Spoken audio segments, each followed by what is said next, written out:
Talmud concludes that Ham sodomized Noah based on the he saw, which in many occasions in the Bible is described as a sexual encounter.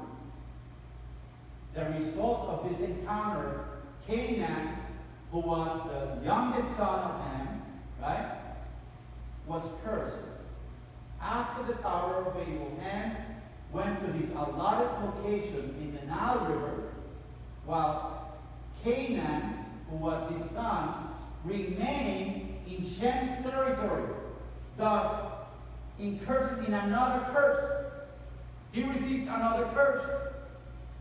And the curse would be that God's people would always be enemies to Canaan. And although they took over the land where Shem's territory was, guess what? They were kicked out by Israel. Another curse.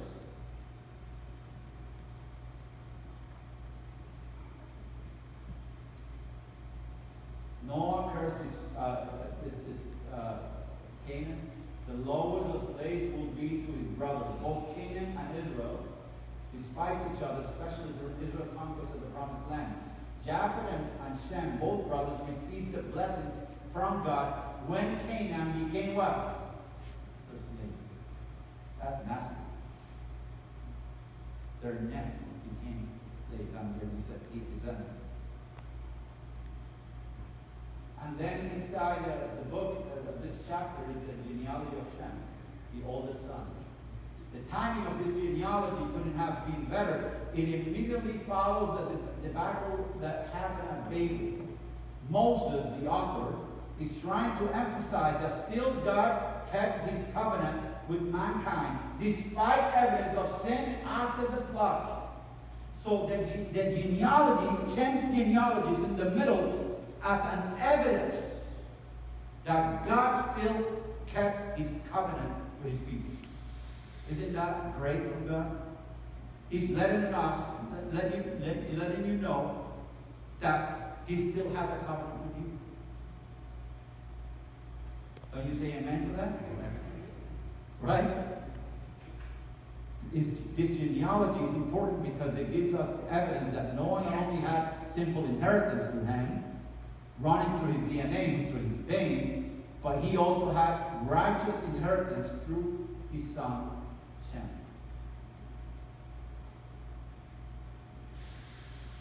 The Tower of Babel could have been a great human accomplishment, a wonder of the world, unless God's intervention stopped their plans. They intended to honor and glorify themselves rather than God. We too may be building monuments to ourselves, expensive clothes, huge houses, fancy cars, important jobs and careers, lots of saved money and property and others, to call attention to our achievements.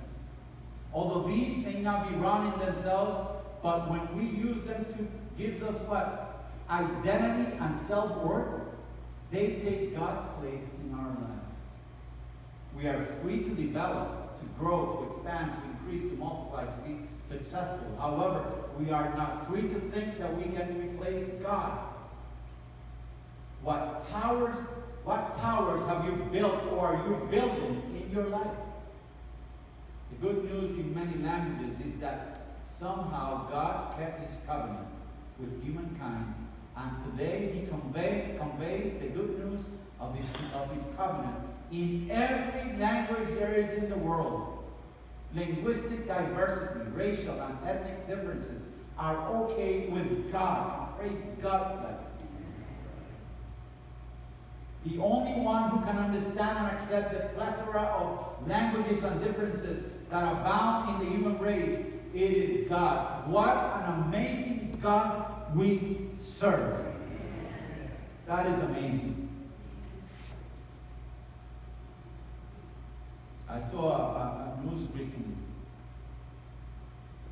of two football teams from Honduras last Sunday. The two best teams in the country, same country, Motagua and Olimpia, were playing the Clásico, they called the class, the most important game of the year. As the boss of one of the teams was arriving at the stadium, the fans of the other team started throwing rocks, and they killed 2 players.